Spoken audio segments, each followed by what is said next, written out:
Hi viewers எல்லாத்துக்கும் வணக்கம். Welcome to my channel. இன்றைக்கி நம்ம சேனலில் எதை பற்றி பார்க்க போகிறோம் அப்படின்னா பிஎஸ்சி டயாலிசிஸ் டெக்னாலஜி அப்படிங்கிற ஒரு டிபார்ட்மெண்ட்டை பற்றி தான் பார்க்க போகிறோம். பிஎஸ்சி டயாலிசிஸ் டெக்னாலஜினா என்ன, அந்த டிபார்ட்மெண்ட்டுக்கு ஃப்யூச்சரில் ஸ்கோப் இருக்கா இல்லையா, இந்த டிபார்ட்மெண்ட் பண்ணாங்க அப்படின்னா அப்ராட் போக முடியுமா இல்லையா, இந்த மாதிரியான ஃபுல் அண்ட் ஃபுல் டீட்டெயில்ஸ் இந்த வீடியோவில் நம்ம பார்க்க போகிறோம். வீடியோ பார்க்குறதுக்கு முன்னாடி நீங்கள் நம்ம சேனலை இன்னும் சப்ஸ்கிரைப் பண்ணல அப்படின்னா கீழே உள்ள சப்ஸ்கிரைப் பட்டனை கிளிக் பண்ணி சப்ஸ்கிரைப் பண்ணிக்கோங்க. கூட ஒரு பெல் ஐக்கான் வரும், அதையும் மறக்காமல் கிளிக் பண்ணி நம்ம வீடியோக்குள்ளே வாங்க. இதுக்கப்புறம் நாங்கள் எந்த ஒரு வீடியோ போஸ்ட் பண்ணாலும் உங்களுக்கு உடனே நோட்டிஃபிகேஷனில் காட்டும். பிஎஸ்சி டயாலிசிஸ் டெக்னாலஜி அப்படிங்கிறது ஒரு பேராமெடிக்கல் டிபார்ட்மெண்ட். இந்த டிபார்ட்மெண்ட் நீங்கள் பண்ணுறதுக்கு கண்டிப்பாக இதோட குவாலிஃபிகேஷன் பார்த்தீங்க அப்படின்னா 12th நீங்கள் முடிச்சிருக்கணும். எலிஜிபிலிட்டி 12th நீங்கள் முடிச்சிருக்கணும். 12th முடிச்ச பிறகு கண்டிப்பாக அதில் வந்து பயாலஜி டிபார்ட்மெண்ட் எடுத்து படிச்சிருந்தா தான் இந்த டிபார்ட்மெண்ட் நீங்கள் பண்ண முடியும். 4 years நீங்கள் ஸ்பெண்ட் பண்ணி படிப்பீங்க. 4 வருஷம் இதோட டியூரேஷன். 3 வருஷம் நீங்கள் வந்து தியரியாக படிப்பீங்க. லாஸ்ட் 1 year மட்டும் நீங்கள் ஹாஸ்பிட்டலில் இன்டர்ன்ஷிப்பாக பண்ணுவீங்க. அது ஒரு சில ஹாஸ்பிட்டல்ஸை பொறுத்து உங்களுக்கு ஸ்டைஃபன்ஸ் கொடுப்பாங்க, ஒரு சில ஹாஸ்பிட்டல்ஸில் ஸ்டைஃபன் கொடுக்க மாட்டாங்க. 3 years தான் ஃபீஸ் பே பண்ணுற மாதிரி இருக்கும். லாஸ்ட் இயர் உங்களுக்கு ஃபீஸ் பே பண்ண தேவை கிடையாது. ஒரு சில காலேஜஸில் லாஸ்ட் இயருமே உங்களுக்கு ஃபீஸ் வாங்குவாங்க.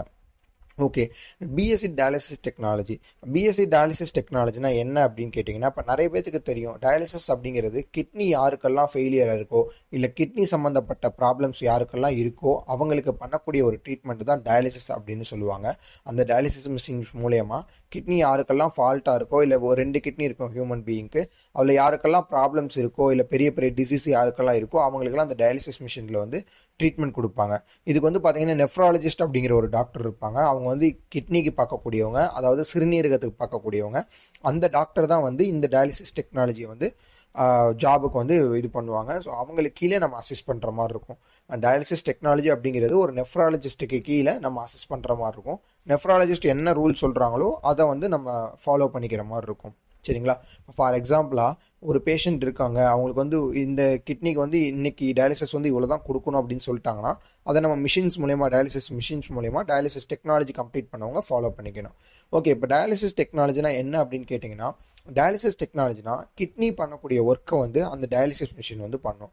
ஃபார் எக்ஸாம்பிளாக கிட்னி என்ன ஒர்க் பண்ணுது அப்படின்னு கேட்டிங்கன்னா, ஹியூமன் பாடியில் இருக்கக்கூடிய பிளட்ஸில் இருக்கக்கூடிய வேஸ்டேஜ், அதாவது ஹியூமன் பாடியில் பிளட் இருக்கும் பார்த்தீங்களா, பிளட்டில் இருக்கக்கூடிய கழிவுகள் வேஸ்டேஜை வந்து இந்த கிட்னி வந்து வெளியேற்றும். ஸோ அந்த ஒர்க்கை தான் வந்து இந்த டயாலிசிஸ் வந்து பண்ண போகுது.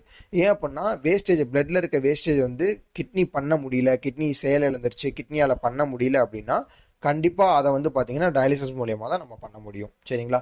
ஸோ நிறைய பேத்துக்கு பார்த்தீங்கன்னா சிங்கிள் கிட்னி ப்ராப்ளமாக இருக்கும், சில பேத்துக்கு பார்த்தீங்கன்னா 2 கிட்னியுமே ப்ராப்ளமாக இருக்கும். அந்த மாதிரியான பேஷண்ட்ஸ் வந்து ரொம்ப கஷ்டம். பட் இந்த டயாலிசிஸ் மூலியமாக ஓரளவு பேஷண்ட்டை வந்து நம்ம வந்து ரெக்கவர் பண்ணி வச்சுக்க முடியும். அதுதான் இந்த டயாலிசிஸ் டெக்னாலஜி அப்படின்னு சொல்லுவாங்க.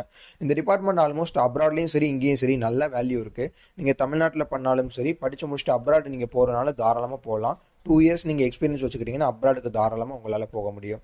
இந்த டிபார்ட்மெண்ட் ஓவரால் பார்த்தீங்கன்னா நல்ல டிபார்ட்மெண்ட் தான். நிறைய ஸ்டூடெண்ட்ஸ்க்கு என்ன டவுட் இருக்கும் அப்படின்னு கேட்டிங்கன்னா, டயாலிசிஸ் டெக்னாலஜி நான் கம்ப்ளீட் பண்ணி முடித்த பிறகு நான் வந்து ஓனாக டயாலிசிஸ் சென்டர் என்னால் வைக்க முடியுமா அப்படின்னு கேட்பாங்க. நல்லா புரிஞ்சுக்கணும், பேராமெடிக்கல் டிபார்ட்மெண்ட் எல்லாமே வந்து பார்த்தீங்கன்னா அசிஸ்டன்ட் டிபார்ட்மெண்ட் தான். உங்களால் ஓனாக எந்த ஒரு விஷயமே பண்ண முடியாது.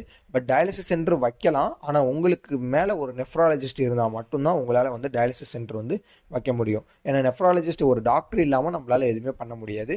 ஸோ கண்டிப்பாக ஒரு நெஃப்ராலஜிஸ்ட் டாக்டர் நீங்கள் போட்டிங்க அப்படின்னா, ரெக்யூர்மெண்ட் பண்ணீங்க அப்படின்னா கண்டிப்பாக நீங்கள் வந்து டயாலிசிஸ் டெக்னாலஜி வந்து வைக்கலாம். ஓகே, இதுக்கு ஹையர் ஸ்டடீஸ் பார்த்தீங்கன்னா எம்எஸ்சி நீங்கள் பண்ணலாம். தமிழ்நாட்டிலே வந்து நீங்கள் எம்எஸ்சி டயாலிசிஸ் டெக்னாலஜி பண்ணலாம்.